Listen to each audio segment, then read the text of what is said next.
Hi, everybody. I'm Candid Stanisci of NLL Lacrosse Talk. Welcome to the Spanglish World Network on Zingo TV, channel 250. Please remember to download the Zingo TV app at the respective app stores for iOS and Android devices. While you download, make sure you rate, leave a comment. Both apps are absolutely free. Zingo TV is available on Google, Chromecast, Amazon Fire TV sticks, Roku sticks, and also on all smart TVs 2016 forward. Now on NLL Lacrosse Talk. On is, of course, our co host Gary Groob, and we have a very special guest in Ernie Ellement. He's from the Borough Boys Lacrosse. And I got to tell you, the Borough stands for Peter Burrow. First of all, Ernie, we always ask, what started your involvement in lacrosse? Well, that goes way back to when I was a young little fella. My mother would always be talking to me about my Uncle Johnny or my Uncle Terry. My Uncle Johnny happens to be Johnny Shooter Davis, and my Uncle Terry is Terry Spitz Davis, two iconic lacrosse players. Back then, I had no idea who they were. I just knew them as Uncle John and Uncle Terry. Over the years and over the stories and the history of them, they're both iconic lacrosse players, and they're in probably just about every Hall of Fame in Canada. That would be my very beginning. I would say my other beginning would be probably around 9 or 10 years old, walking by a place down there in Peterborough, heading my way to Sacred Heart School in elementary, called the Civic Arena. It was an old arena here in Peterborough, and it actually hosted a Man Cup back in 1954 when the Trailer Man hoisted the Man Cup for the fourth consecutive year. That following year, Civic Arena was torn down, and they left an outdoor bowl. So me and my two other brothers, who were both lacrosse players, we had to walk to and from by this arena 4 times a day for 5 years. The arena was there for us to use. It was open. We played basketball, lacrosse, baseball, football, tennis. It was probably one of the greatest facilities ever, like known to teenagers or kids or men, regardless, whatever it is. It played a huge role. I know personally in my upbringing or my lacrosse, learning how to play lacrosse. I was down there all the time with a stick. I fell in love with playing net. I grabbed a goalie stick, jumped the net. So I started out as a lacrosse player. Then I went into goaltending, then goal for it. So it was a question of going down with my brothers and my families and my friends, and it kept us off the street, which was a good thing. I had some friends that probably got themselves in a little bit of trouble sometimes, and sometimes we'd take them under our wings and say, come on down to Legacy Bowl, which is called now. Come on down to the Civic Arena, throw the ball around and have some fun, play some ball hockey or whatever you want to do. It was a lot safer. All the parents and all the families always knew where their kids were. We're all down at the Civic Arena enjoying the outdoors. Sorry, you had a question? No. I wasn't sure. All right. So you basically started playing. Now, what got you interested in this part of your history, putting a league together? Well, I played lacrosse my entire life, and I got to the point where I played with the Senior A Lakers, and I was a rookie, 22-year-old rookie. We happened to win the Man Cup that year. I played 4 or 5 years after, and in between that time, I was in a head-on collision, long time ago, but wasn't a real nice thing. Came out of that, tried to come back to keep playing, and unfortunately, I knew at the time that I think my time was past. It was time for me to walk away from the sport of lacrosse. But that's easier said than done because my heart's always been part of lacrosse and I always will be. So what I did was I was 35, basically, and I thought, something. I was still playing summer seasonal lacrosse in the other league.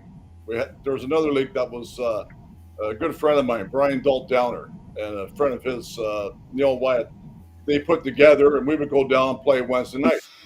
we continued this process for a long period of time, and we got to the point where I thought 1997 rolled around, and another really good point to this is I met a gentleman named Al Lopes, one of my best friends of all time. He's a goaltender, just like myself. He came down. He asked about participating in playing in Peterborough. We welcomed him with open arms. He went out. We played. He says, "Hey, Ernie, grab a couple of guys. You got to come and play with the Toronto Beaches for a couple of games in the Masters League, the Masters Tournament Lacrosse." Lo and behold, we packed up our bags. We went out of town one weekend in Whitby. We played. We had a blast. We ended up going to the final. We lost to Huntsville. I never could stop that Jimmy Meredith in his little twister shot. Besides that, phenomenal player, by the way. But long story short, that was my first introduction to tournament lacrosse. And I thought, you know something? We have to do this in Peterborough. So the fall of 1997, all of us went up to Toronto, and we officially became the Borough Boys tournament team in 97. And that's basically how that started. Well, before that, about 10 to 15 years before that, I did the play-by-play for the Toronto Beaches junior team. Oh, junior masters? Not the Masters, the junior team. Yeah, what was it? Provincial? No, it wasn't provincial junior A. It was the junior A team, the Ontario junior A team. Okay. The league that they played. They played out of Toronto Beaches. They played out of what's this in Scarborough there, the arena. All of a sudden I forgot the name of it. Scarborough Arena. It was Birchmount, wasn't it? Birchmount. Thank you, Gary. Birchmount Arena. The Birchmount Arena.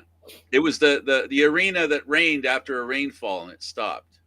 The water would get in the roof and it would rain, and the teams would have to put buckets down and mop up the floor, the concrete, because back then they didn't have the fake grass. It was just on the concrete. And that was a nightmare to run on. I can tell you another true story. When I played Junior B for Ennismore, we went to the Scarborough Arena. I'm pretty sure it was Scarborough Arena for a playoff game. We all got ready. We got dressed. We went on. We got on the bus. We got there, got in the dressing rooms, got dressed, got on the floor.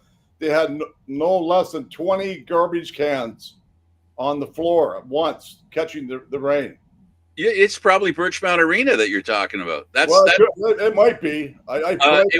It was next door to what's the place called? Oh my goodness, the disabled. Oh my goodness, it doesn't matter anyway.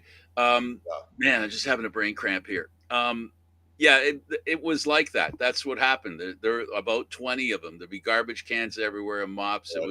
It was funny, and it would be a sunny day. It was the water stuck in the roof after a rainy day. The day later it was funny. Okay, so you started the league, and you felt how would it help lacrosse in Peterborough in your mind? What was the purpose? Well, at the time, this was going on before I took the tournament team, and so this was still happening on and off. But we got to a certain point where we went through the Memorial Center went through a renovation back in 2003. So shortly after that, I thought, we got to fire this back up, because what happened was, with the renovation happening, a good friend of mine, Ernie O'Brien, tried to get the league going again out in Ennismore. And I'm sure, I think I went for a year or two or whatever, and then it sort of folded. So long story short, we went back in 2000, I believe it was 2007, 2008. I started the winter seasonal lacrosse at the Spyplex here in Peterborough. It was an outdoor bubble. That's where it started. And I thought, well, we need to continue this. So what I've done is I've just rolled it. That's why it's called seasonal lacrosse.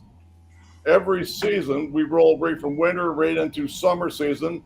Now I'm preparing, for example, for the fall season, which we play under the stars. We play up at Fleming College on the turf.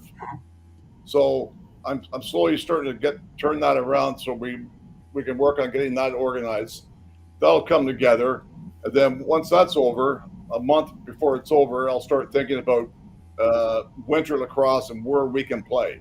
The Sky Dome, unfortunately, was sold, and now they have three basketball courts in there.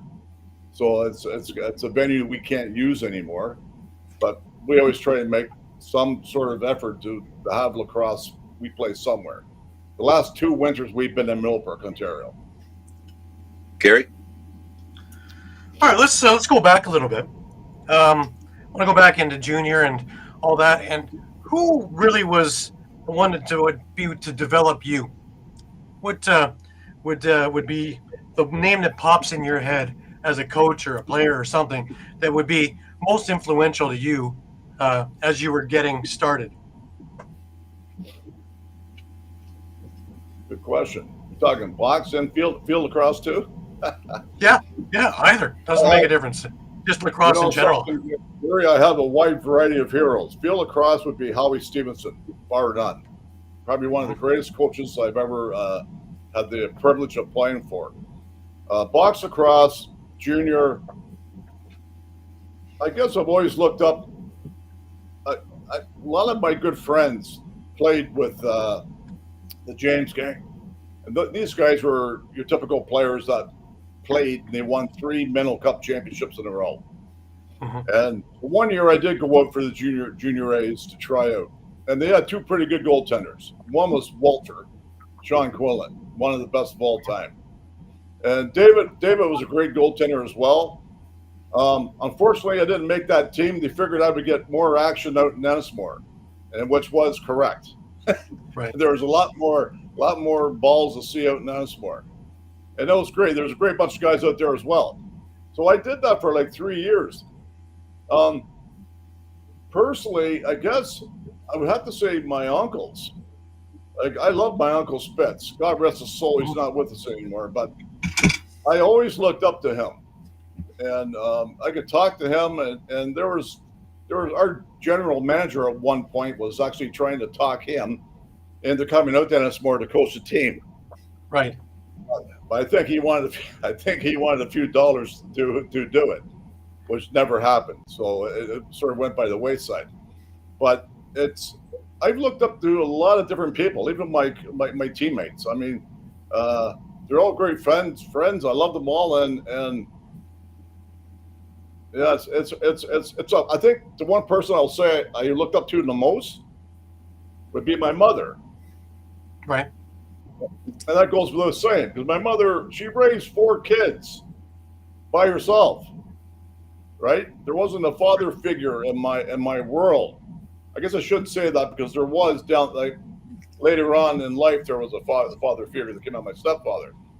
But the long term of it, if it wasn't for my mother, God love her. She's 85 years old now, and she was there for us from like the get-go, and her life wasn't easy, and we've always been there for her, and we all love her for it.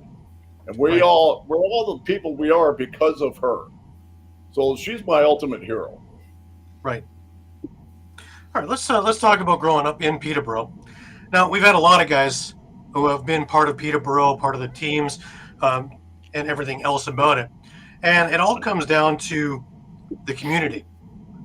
What separates the program from everywhere else? Because, Orangeville's got their guys, and I always find it amazing that when I talk to these guys, they're more enamored about getting part of the junior A team than they were about going to the NLL.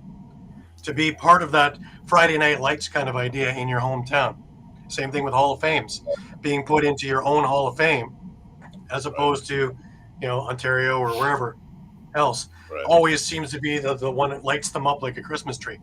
Is it the same with you? Let's talk about growing up in Peterborough and having all this. Well, I'll tell you something. I've said this once, I've said it 1,000 times, and this is just one man's opinion. We are the lacrosse capital of Canada, if not the world. I'm very proud of this city. I'm very proud of the people in this city. I'm very proud of Lacrosse Peterborough. We have a community that is, it goes back, it dates back to, 30 Canadian championships that hang on the bunkers at the Memorial Center. Yeah. And it's a privilege to walk in that arena every single day to watch the Lakers play or the Junior A's play, or walk in and watch little kids running around and try to pick up a ball. play and stop and look up and see all those banners. 2 years ago, we celebrated 150th anniversary. I was so proud when Tim Berry reached out to me and said he wanted the Borough boys to be a part of this. Right. And so we did. And we did a fundraiser. We had a one-night game. We had the Lakers playing against some educators, and we raised just under $5,000 for Special Olympics Peterborough. It was a beautiful moment. It was awesome. And I never really realized this until 150 years of lacrosse, and we have 30 Canadian championship banners hanging on the bunker. That's one Canadian championship every 5 years, guys. That's something to be extremely proud of. Now, that being said, I will never take anything away from any other center, right? Orangeville, Whitby, Six Nations, Brampton back in the day. I love all these guys. We're all lacrosse brothers. They have their special situations. They have their special titles. They have their special whatever. Brampton won a lot of Man Cups. So did Six Nations. I mean, the parity in the league, for example, this year, watching the game last night in Coburg beating Oakville the way they did, I'm thinking, wow, like Coburg they're a different team now. The parity in the league is awesome. The Nations are obviously right now, they're probably 4 goals better than everybody, but they've earned that right to be told that. It's a question of everybody treasures what they have within their own community. We're no different, right? I treasure every ounce of what we've all done together as a community. My guys, the Borough boys, seasonal lacrosse, a lot of my guys want to play, and they're so concerned that players from the past that played with the Lakers from the past, they might think that they're not good enough to play. And I keep telling them, I said, we have maybe 2, 3 people tops in the last 20 years that played with the senior Lakers. I happen to be one of them as a goalie. We're all there. We hold our arms open for everybody. These guys are fans of the Lakers. They're fans of Peterborough lacrosse in general. They show up, they play, they have fun. I don't have stats. I don't have referees. I don't have all that stuff. We did all that stuff years ago, right? We go out once a week for a couple hours. We throw the ball around. We sit around. We talk after. If we want to, we might go to a local establishment, have a beverage or two, and talk some more. And then we say, we'll see you next week, guys, right? We're a well-knitted community, and that's just one part of it. The guys, like I said, the heroes in my world, Tim Berry, I look what he's done for the game of lacrosse. It's mind-boggling. Bob Allen, he is the icon. He's Mr. Lacrosse, probably in Canada, right? The only other gentleman I would put up there at his stature would probably be the late, great Jim Bishop. I'm sure there's other people out there. I'm not being disrespectful to anybody.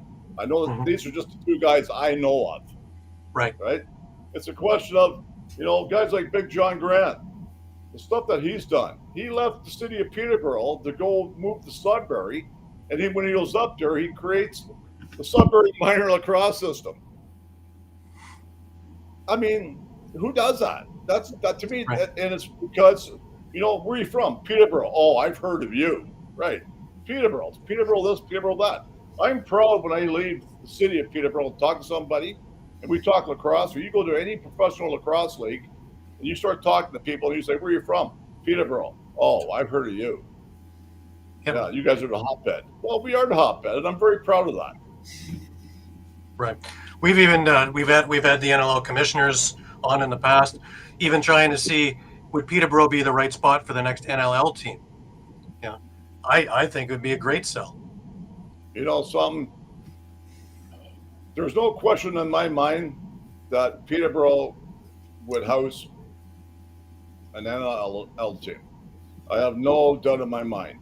The only question remains is who's going to be the owner, who would fund it, right? I think it all comes down to dollars and cents, right, guys? Right. It's one of those things. I don't even know what the fee would be to even be a part of it. But if Peterborough was to have a team, the place would be packed.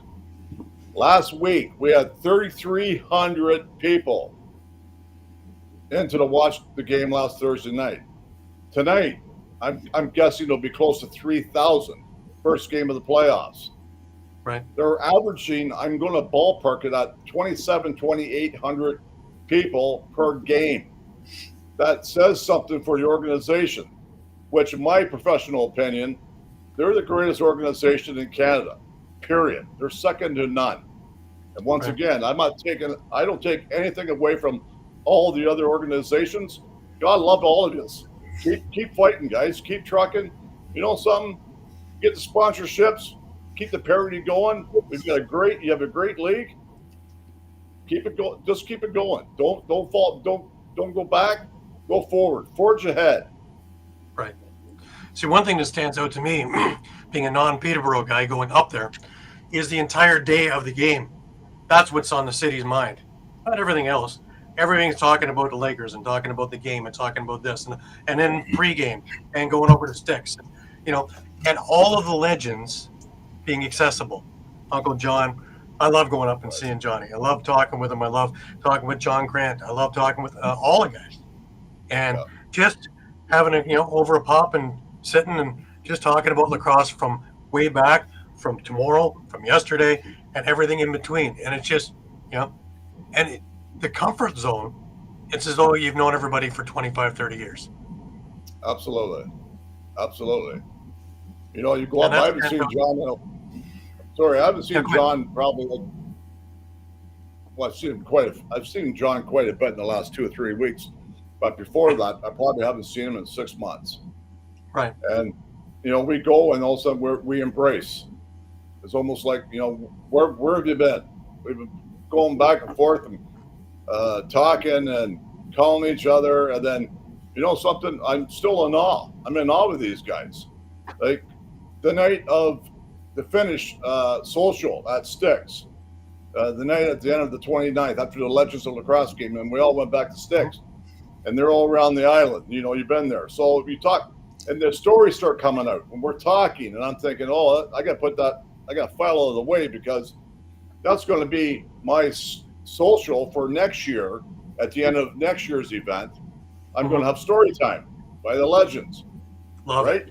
And I know for a fact it could be a pay-per-view event, right? And it could be a pay-per-view event for anybody. Absolutely. Yeah, exactly. I'm looking forward to anybody be watching that. That should be videoed. That should be you could sell that disc. The story is on there, which is one of the premises why I have this show, is because anybody can look up stats. But when the guys go, so do their stories. So to get their stories out and about the era and about what they went through and how the things were happening, let alone some of the comedic things that went along the way. Right. That's what I love about it. That's why I go in there. That's why I love talking with them, because these things are gold. Yeah. And to be able to get it, especially now, to get it on video and to have it there, that anybody can look it up. That's the MO of why I do this, and that's the idea of why I go there. And I love it. You hit the nail right on the head there. Absolutely. Well, now, I want to get back. Sorry. Go ahead. No, my first two invitations, by the way, for next year will go out to John Grant and Jimmy Watson. Both have been on the show. Yeah, I'm sure people would come just to watch them. Oh yeah. I loved having Jim on the show. Jimmy was awesome. Again, stories and things like that, and just the way you can tell them, just those kind of ideas. But I want to get into that Man Cup team that won in '84, because you guys just were celebrated this year. Not in the 2004 team, so 20 years, 40 years. But let's get into that team a little bit. You beat Victoria 4-1. You went 23-1 that year. Talk about that team and just the, again, these kind of things happen seldom, that everything comes together at once. And you were a rookie at the time. Walking into that kind of team, how did you feel originally, and how were you made to feel part of it? Well, it's funny you say that, Gary, because being a 22-year-old rookie and then stepping on the floor with your heroes was beyond intimidating to start. To this very day, I think the very first article ever from the Peterborough Examiner took a picture of J.J. Johnson coming down and shooting on me in practice. And I've kept that picture. I have it to this very day because he's probably the reason I play the game of lacrosse. And that's including having two iconic uncles. Mm-hmm. But they were older, and I didn't really have a chance to see them play. But I had a chance to see J.J. Johnson play, and I had a chance to see a lot of great ball players. Normally, when you have a lacrosse team and you have, say, Junior Grant and Tracy Koletsky on the same team, or say a Thomas Hogarth or a Katoni, or you have, John Tavares, and there was Mark Stainhouse, and every team usually has, for example, Six Nations have Lyle Thompson and Austin Stotts, right? Yeah.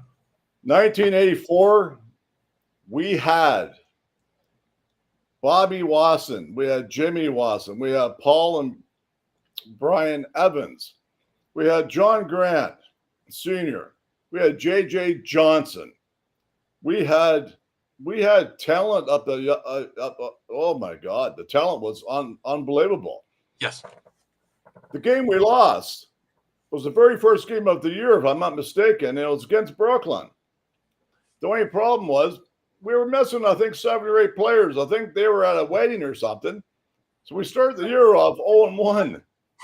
And then we ran the table the rest of the way until we lost. We lost one game in the Mann Cup, game 4. That's when the West woke up. They came with their A game. Right. But it was the talent we had, and of course led by Sean Quillen, right? I was Sean's backup, and I was proud to be his backup. And I got a lot of floor time in when I could. But these guys were so good. Like defensively, we had Danny Dunn and Smokey Powers, Lenny. And he was a player coach back then, I believe. So we had guys out there with the wooden sticks. And I'll trust you, these guys are coming down one-on-one against Danny Dunn and Smokey Powers and Johnny Monroe and Andy Shaughnessy, a few other of these guys. And they're going one-on-one. They weren't going anywhere. And back then, we were going back and forth. Those like 5 down, 5 back, playing the old traditional way. Yeah. What I'm really proud of about this team is that it was homegrown, right? In today's game, I think we have there's imports everywhere, right? And we had 2 imports on that entire team.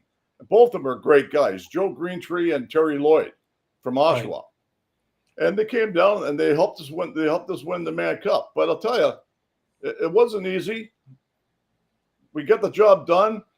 Game 5 was huge, and I'm going to tell you a short story because I think it's probably my reason why we won the Mann Cup. There's between the second and third period of '84, Game 5. Bench clearing brawl broke out. The buzzer goes at the end of the second period. There's a gentleman named Wayne Roley Batley. God rest his soul. He's not with us any longer. Roley tied up probably one of the scariest lacrosse players I've ever seen, named Kevin Alexander. This guy was the definition of scary. He's one of the greatest lacrosse players I've ever laid eyes on. I played against him in box and field, and both times it was a treat to watch him play. What happened was we had the bench clearing brawl, so everybody's tied up. Long story short, they break it up. We have the intermission. We go to the start of the third period. We're up 2 goals, I believe, going into the third period. They assess Kevin Alexander a 5 and a 2-minute penalty for his actions. So he's in the penalty box for 7 minutes. This is one of the greatest lacrosse players in Canada. Third period, we could close out the Mann Cup.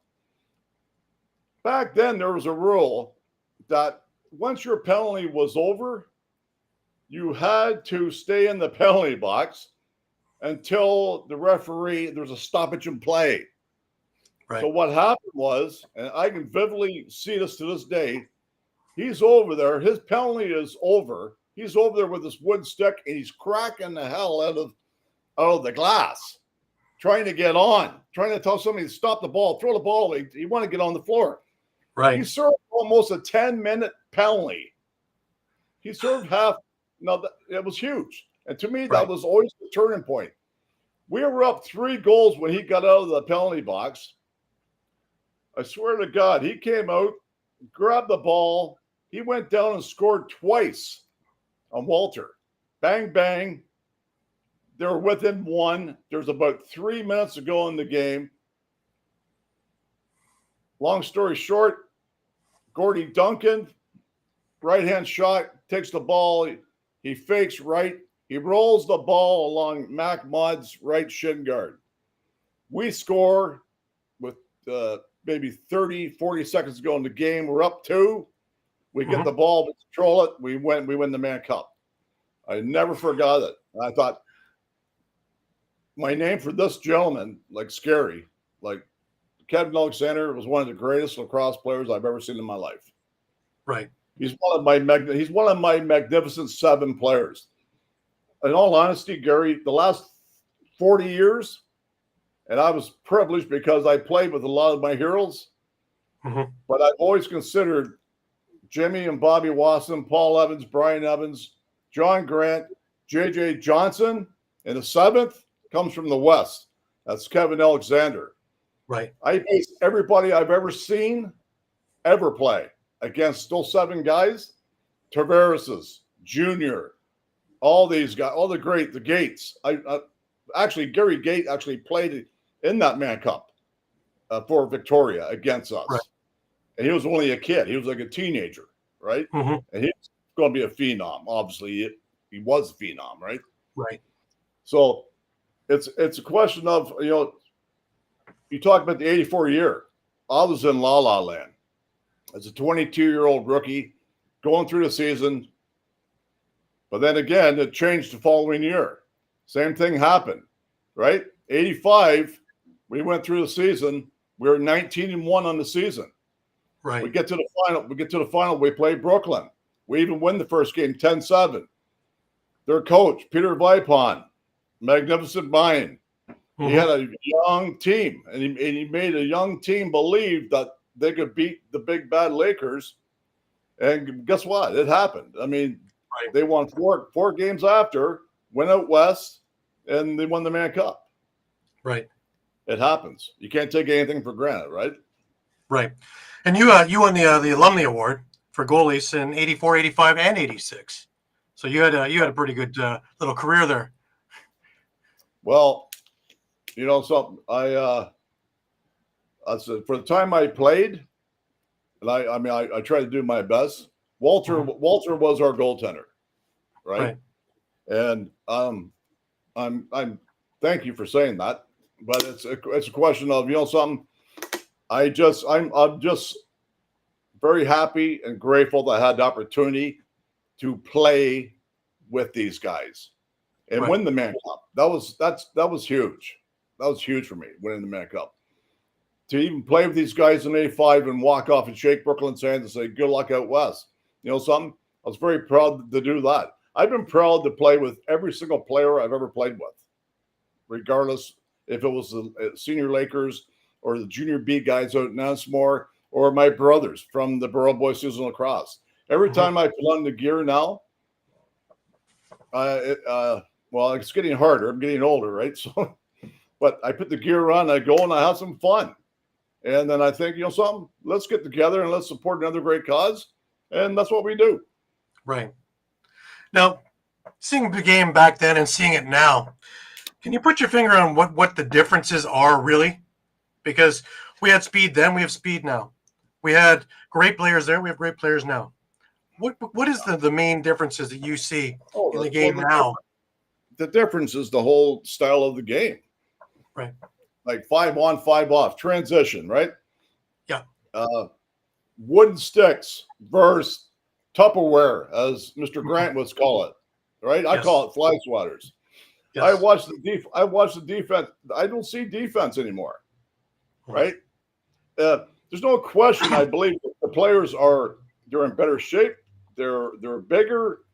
They might be even faster, but it's a question of it's a sign of the times, though, right? You grow as you age, right? There's new technology. Like the back in the day, everybody had wooden sticks. Right. I look at a guy like, say, Jan McGee. I had to trying to stop this guy in practice, and he was zinging him with a wooden stick. Now, the Tupperware, now the ball comes out of the Tupperware a lot faster, right? Yes. There's such a difference in the years and the technology and all the new, the carbon, the shafts and all this other stuff. There's so much going on. I don't know if people could go back to using a wooden stick, right? I think it's a question of there's lots of good body hits and stuff, but when I see people on defense and they're swinging the stick and the plastic's hitting their plastic, it drives me insane. Like back in the day, you sit there and you plant yourself and you turn your wooden stick and cross-check or give a good slash. Like back in the day, slashing was legal. Right. Right? And then they took it out. So now with the transition, it kind of takes away from it being with the transition that we have now, it takes it away because we used to have the fastest game on 2 feet. I don't know if that goes anymore because now you run, stop, wait for everybody else to saunter out, pass the ball. Right. That's the one thing that stands out in my opinion. What do you think? Yeah, absolutely. You're right. I mean, it slows it down because you know what's going to happen, right? The goaltender makes a save, or if they get a steal, and then you see guys are darting. Everybody's running as fast as they can to get to the bench. And then the guys are sneaking out. They're sneaking out trying to get an extra 2 or 4 steps, and it happens. And then the goalie gets the ball, and the goalie's looking to pass the ball. He's not passing the ball to anybody. He's just passing the ball to an area of the floor where the person's coming out the offensive door. He's going to get the ball. He's either going to have a 2-on-1 or 3-on-2. You're going to do something with the ball then, or you're going to take the ball down in the corner, and then you're going to wait till everybody sets up, and then you're going to do your run. You got to run. You got to try to cut. You got to try to move the ball down side, do a front door, flip it back like they do with the little flippy pass back, get it, take a shot. Hopefully you score. And then what happens is if you don't score, then you see, oh, here we go. There goes the 5 guys who are running back off, and the other 5 guys are running on. Yeah, I mean it's just the way it is, right? I don't know if I love this game, but I love the traditional game more. Right. Right. To me, it's more of a true lacrosse game. That's my opinion. Right. Which leads me into the question, of course, of sixes that's coming up because of the Olympics, right? And my theory on that one is any way we can get another 280 countries to watch, let's do it. Once we get them to watch, then we can teach them tradition. But we got to get eyes on whatever in the heck the IOC wants. Let's do it, and then we can move back from there. But exactly, sixes works almost in the sense of what you're talking about because it's such a quick game. Without faceoffs, it just keeps going. You know, it's not great for a goalie. But you're going to see with the sixes, though, you're going to see the way the old box lacrosse game was played. Right. Right. The only difference was it's 5-on-5 going back and forth all the time. Right. There's none of these line changes. So it's the same format. And maybe, who knows, that somebody will pick something up from those sixes and reintroduce it into the box game. Right. My theory also is that that's when we're not at ground floor anymore. We've got TV deals and we've got other things to get the word out. But once we get there, that's when it shoots. That's when the trajectory is straight up. And it's getting ready in these couple of years for that, for that boom moment and do it correctly. Well, because you only get one chance at it. Exactly, Gary. I mean, 2028 is going to be huge. It's going to be huge for everybody, right? Yeah. So the work that you and Frank are doing, I mean, it's awesome. I mean, like I applaud you because you're doing promoting this, and you continue to promote it. It's like every center we promote what's going on, and you can hear the buzz. It's 2024. We're 4 years away from this, but there's still there's a slow burn regarding 2028, and that's the way it's got to be, and that's got to keep picking up as we get closer to it. Right. Absolutely. Absolutely. Now, I want to talk about the Lacrosse Day for our champions and that idea, the 12-hour lacrosse festival that you do once a year. And I want to get how it originally became and then how it's morphed into what it is now. Well, there's the backstory on this. So, being at I work at Catholic School Board here in Peterborough, St. Peter's Catholic Secondary School. I've been running their Special Olympic program for the last 10 years. So along the way, I've done a few fundraisers regarding lacrosse with Special Olympics and trying to raise a few bucks.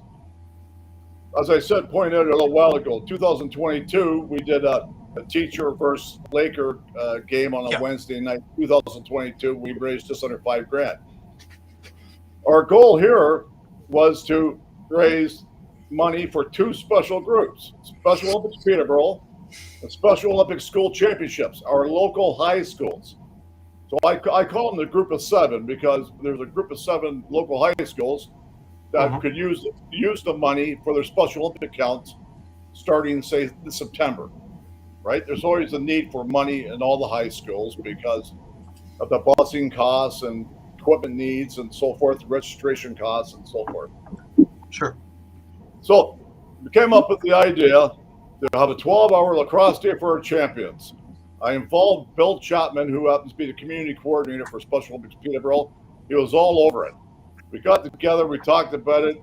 I said, I'm going to put 12 hours together. We're going to have the PMLA involved, Nationwide Lacrosse. We're going to have the Lakefield Rage, the Senior C guys, James Gang, the Senior B guys, Junior A's, and so forth. So my highlight of the day actually was the 5 o'clock to 6 o'clock hour.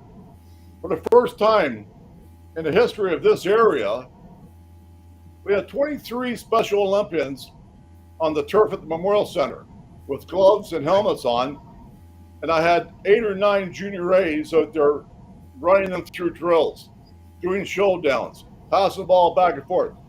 Everybody was having a fantastic time. The hour came, the hour went. We took the kids off the turf. We walked over, we threw some bags and some gloves and stuff back in the bags. One of the Special Olympians was up in the stands. And I was busy, I was tired, but I was also busy trying to get prepared for the Legends game right after. And I was getting ready to walk back on the turf, and the Special Olympian yells down, says, Mr. Ellement, are you going to do this again next year? And I looked up at him, I said, well, do you think we should do it again? And he looked at me and says, yes. And then the kid had a smile. I swear to God, it lit up the entire arena. And at that particular moment, I never said yay or nay. But fast forward to July 4th, I'm out in the turf with my family because I received the honor of the Bob Allen Legacy Award. Yes. So they were doing a little intro. And Bob came out, and I met Bob right in the middle of the floor. And we thanked each other for everything I thanked him for everything he's done for the game. Like I said, the man is Mr. Lacrosse of Peterborough, period. He's the icon. Yeah. He thanked me. And then the last thing he said to me, he pulled me in close and he whispered in my ear, he said, Ernie, keep doing what you're doing. And as soon as he said it, I knew right then and there, I'm doing this again next year. I knew I had to.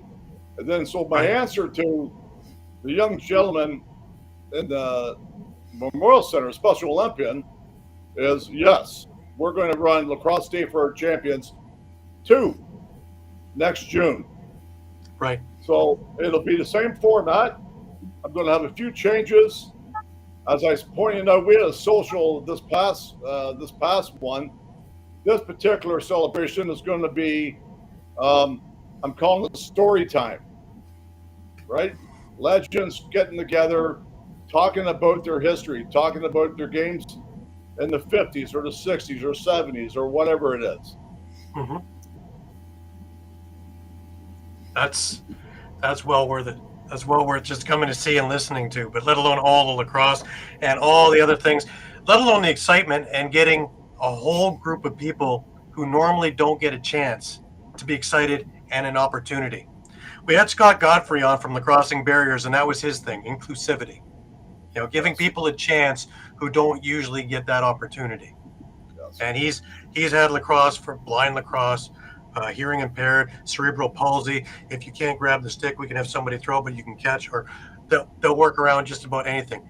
So yeah, I love the idea. I love working with Scott because just like you, he's got all the energy and exuberance, another former player from the West, and that kind of thing. And now he's trying to bring it across, all across Canada, and doing camps and other things. It's the same idea, and having that the kids light up, let alone the grown-ups as well. You know something, guys? There's something to be said about when I said I've been running Special Olympics at my high school for 10 years. There's something to be said about watching a young Special Olympian score his first basket or her first basket, or scoring their first goal, or running through the tape in a 100-yard dash. I mean, scoring a goal in soccer, and the excitement and the smiles and the joy that it brings them. It's mind-boggling. And I think, in all honesty, that's what fuels me. I don't know what it is, but when someone smiles and they're happy, it brings joy to my heart, and it brings joy to everybody in lacrosse Peterborough that support all of us doing this great cause. Yeah, I agree. Let alone just having that exuberance, everybody, and the camaraderie that they normally wouldn't feel. They can only watch.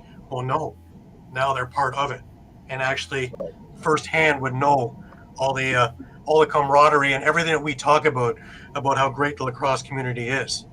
Well, you've taken it a step further with this and with all this. And do you have a date yet for next June, or? Tentative date is June 7th. Right now. So I've started the process rolling. I've already sent you the poster we've had done up. Yeah. So we will we'll make sure that gets out everywhere. Absolutely. Well, all right. This has been. Do you have time for one more story? Yeah, go ahead. Back when we first got this going, and our first thing we ever did together was we organized a special reunion in 2003. Probably the highlight of everything that's been happening so far. 2003 Laker alumni reunion, and we brought back 15 members of the Timmermen Trailermen from the 50s. And we had a big open stage outside of Champ Sports Pub. There's a plug for them. Mm-hmm. And they were up there. My MC, Scotty Phillips, was telling stories. We're talking about passion and desire. And it goes back to what you said about the desire for everybody in lacrosse Peterborough. Where I was standing on the stage, and he was telling a story about a game that they played back in the 50s. And there was a gentleman named Lou Nickel who was on the stage. Now he played with the Timmerman years back in the old days. He was telling a story about a couple of guys getting knocked down or something from another team, and the way he explained the story, Lou Nickel had a cane. He took his cane, he started hammering the hell out of the trailer with pride. Like, you're damn right. It was like, and then everybody laughed. And all the guys who were out there in the audience, there was John and Smokey and a bunch of different guys. And I thought, my God, this is 2003. This happened back in 1953, 50 years prior, and you can see the desire and the dedication and the passion that this man had for the game. And I think that bodes well to all of us, because we all come together over the course of the years and the decades and the days and the championships. And there's years where we haven't won anything. Okay, that happens, right? Mm-hmm. We can't win all the time, and that's okay. We will always be there to support Peterborough Lacrosse until the day we die. That's who we are. That's what we know. We can't walk away from it.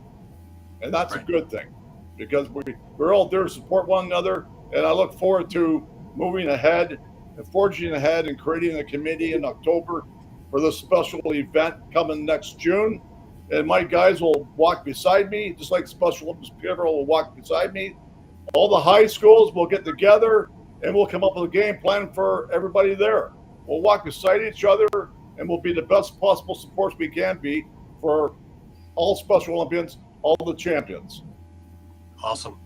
I want to thank you for taking the time and going through your career, your life, the programs, everything. No problem. I appreciate it, guys. Next door to Birchmount Arena is the home of the Special Olympics. Next door to it. I'll leave that as a trivia question for everybody for next week. Thanks, guys. Really appreciate this. So for Gary and Ernie, thanks, Gary. Thanks, Ernie. For Ernie Ellement and Gary Groob, I'm Candid Stanisci. Thank you for watching NLL Lacrosse Talk, seen live Thursdays at 4 p.m. Eastern Standard Time. This show can also be heard on the Spanglish World Radio Network. For Lacrosse Talk, news, entertainment, and other sports programming we offer, please check out SpanglishWorld.ca. Spanglish World. Watch it, hear it, read it, download it, and live it. And I'm going to thank my internet for coming back. Talk to you again sometime, guys. Enjoy it. Pick up a stick. Lacrosse is a fun game. Enjoy it. Till next time.